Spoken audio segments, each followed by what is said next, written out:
Hello everyone, it's your buddy Rorschach here once again with another comic book review. A nice friendly comic book review, dropping the hashtag comics GATE thing for algorithm reasons. Right then, there was a moment when I was reading Quantum Mortis #2, which is written by Fox Day, when I really thought there's something different about this book that you don't get from your average comic book that is available in the comic book store. If your local comic book store is still open, of course.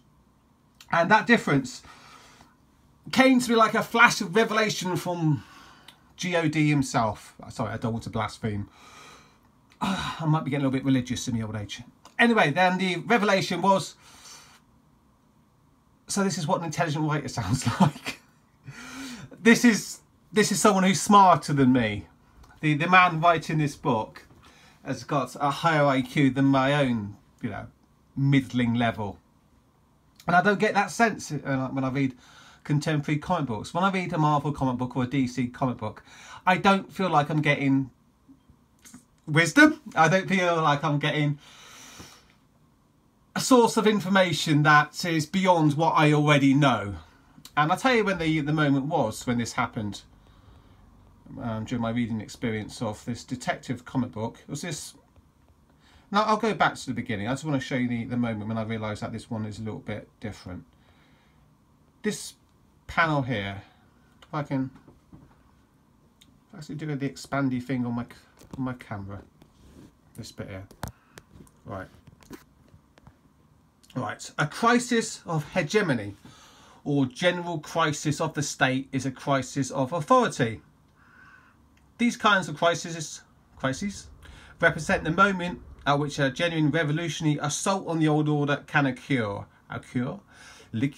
As the various societal interests are propelled into action to try and resolve the failures of the ruling class. That's pretty much what's happening in the West right now. A crisis of the state, a crisis of authority, which is being played out with the you're racist, you're sexist stuff that you get from the mainstream. And yeah, that was just a moment I thought, this is a different meal that you get on the comic book plantation menu. And this is the kind of meal which is therefore really satisfying to me, because I feel like, yeah, somebody, like I've been trying to state over the last couple of minutes, I feel like the writer of the book is a lot smarter than me. Is a man who can bring some wisdom, some new ways of looking at the world into my life, and, you know, enlighten me intellectually, titillate me intellectually. And I don't get that from regular comic books. So what is Quantum Mortis all about? Sorry about the pre-ramble there. If you click about this book, it tells you. I'm really getting into the digital age now. So we've got Chief Warrant Officer Gravin Tower. Is a ruggedly handsome military policeman who hates aliens. Fortunately, as a member of His Grace's Military Crimes Investigation Division, Pseudo-Criminology and Alien Relations, he gets to arrest a lot of them. Sometimes he even gets to shoot them. So he's kind of like a border security type of cop, isn't he, really? He's a bit like ICE.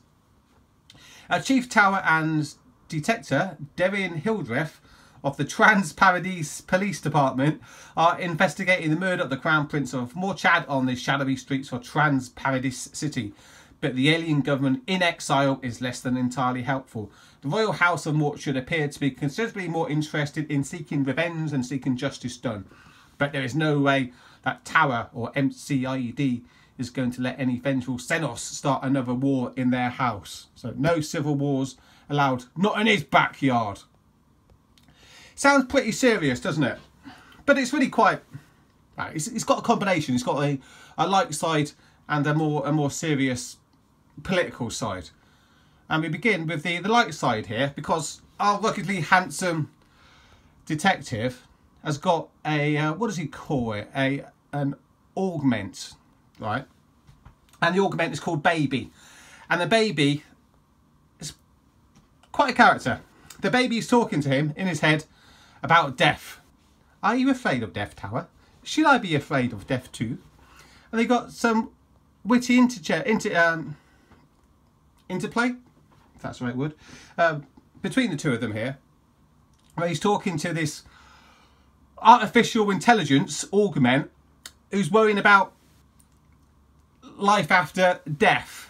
And yeah, our ruggedly handsome protagonist detective hero is getting a little bit fed up with it because it's a little bit silly. Does this augment really think that it's alive? Well, you know, there's a debate, isn't there? At the beginning, so it's funny, but there's a debate about the nature of, what's the word that I'm looking for? The nature of consciousness.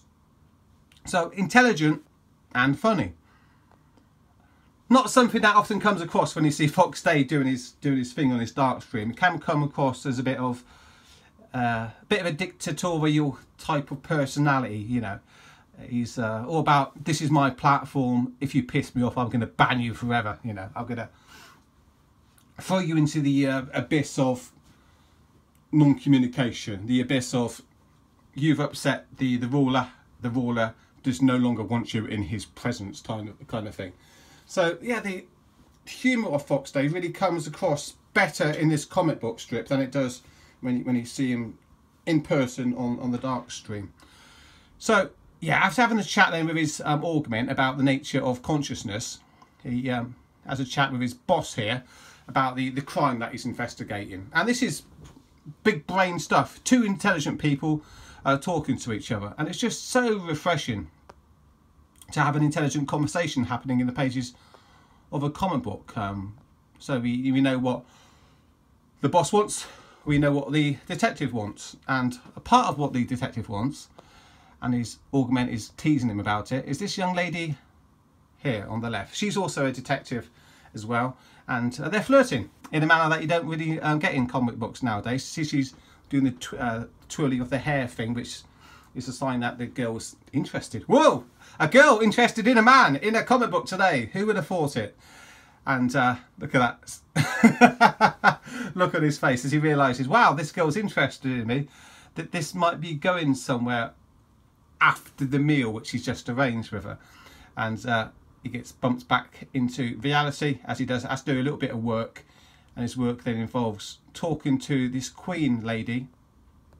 Where is she? The queen in exile, who gets the bad news that her son has just been murdered. Right, so he asks the queen, did your son have any enemies? And the son had plenty of enemies, and there was assassination attempts before. We got lots of detail here about what's happening on the planet that was taken over by rebels who are probably being sponsored by a group called, where's the group? Let's see if I can find them.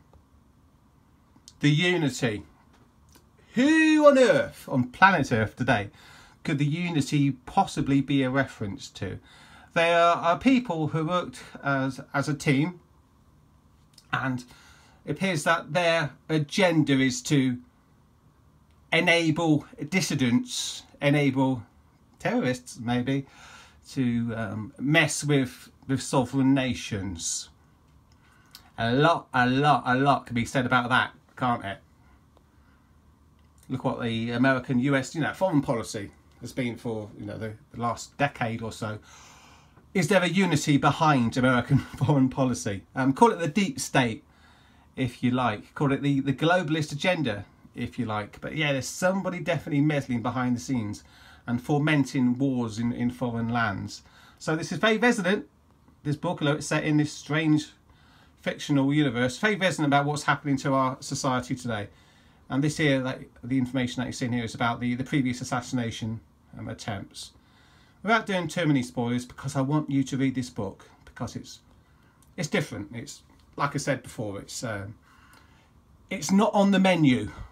If you go to the comic book shop and if you look at the meat section, the fish section, the Marvel section, the DC section, the Antifa Indie section, this section, the high IQ section, is not going to be on the comic book store menu. Right. So this captain here at the end, as was mentioned in the introduction that I read out to you at the beginning of this review, he's like a bodyguard. He's a bodyguard of the murdered prince, and rather than letting the police do their thing and have the trial and all that sort of palaver, what he wants to do is find out who did it, who murdered the person he was supposed to protect, and enact revenge on that person. And in enacting revenge, it might cause lots of problems in this area that our ruggedly handsome police detective is empowered to, you know, enforce the law and order within. So it's a high IQ book. It's funny, it's silly, and it's a reminder to us all that there are other options out there. Just unfortunately, because I want the comic book stores to stay open, they're not available on the shelves of the comic book stores, at least mine in the UK, in Swindon, at the moment. So if the comic book industry is going to survive into the future, it looks to me, because of the no platforming thing that's still happening, then it's not going to be in a comic book store. You're going to have to banish that tradition to a nice safe space in your memory of something that was nice in the past but is not possible anymore, and instead it's going to be online. It's going to be with distant comic book writers like Fox Day, who are allowed to be high IQ because they're doing their own thing. They don't have to conform to left-wing progressive ideology and all the consensus that you must conform to if you want to work on the global plantation, on the safe plantation where reality can never be discussed, because reality would obviously threaten the institutional lefties who are in charge of our culture and our politics today. I've lost my train of thought. I'm thinking, yeah, this is the future of comic books. This is high IQ. Obviously higher IQ than me, because I've just lost my train of thought. And this is the comic book that you need to pick up if you really want to get something a little bit different that's not on the old menu that you get in the comic book store today. Right, I'm going to be reading a couple of other Fox Day books, I think, from now on. He's certainly stimulated me intellectually.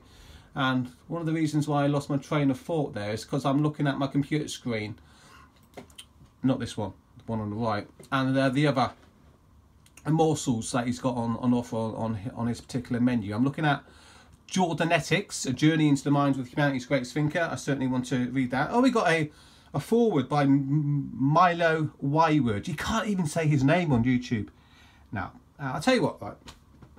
What's happened to Milo, I'll say his name, Milo Yiannopoulos, really is a canary in the coal mine moment.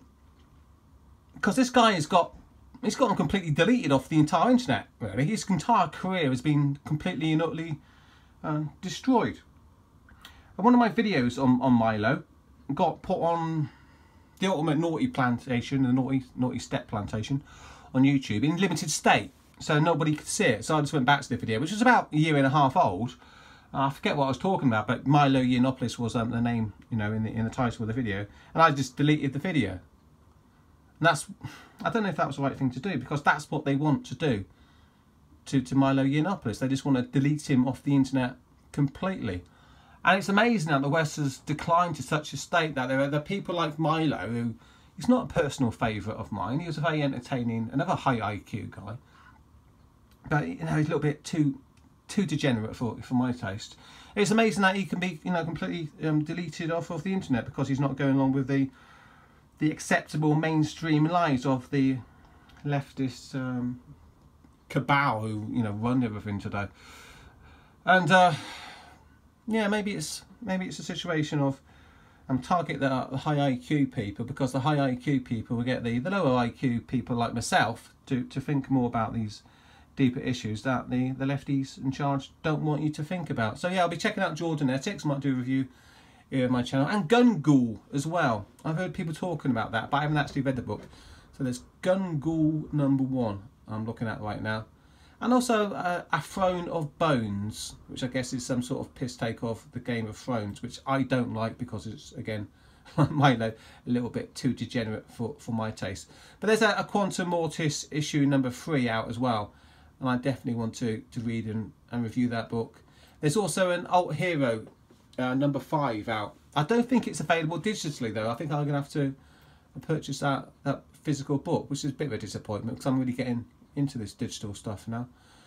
But that's kind of all I've got to say for the time being. I'll just sum up Quantum Mortis then. It's not massively political, right? It's a book for thinkers. It's got moments of wit and silliness with the interaction he's got with the augment, the artificial intelligence, the AI. We've got some male-female flirtation, which is obviously rare in comics today. You've got a very independent masculine man, not portrayed as a villain, but portrayed as someone that young kids can, you know, definitely look up to as somebody they'd want to be in the future. You know, he's smart, he's brave, he's strong, he gets the ladies. You know, this is the kind of guy that used to appear in comic books, and he reminds me very much of someone like Dan Dare. And we got the political situation being a little bit more complicated than what it first appears to be on the surface, which of course is what's happening in the real world. There's lots of different groups fighting for power at the moment in the West as we continue our agnostic decline of immorality. When religion goes, there's no binding glue to you know, tie everyone together. And I understand that's why people are starting to talk about racial identity at the moment.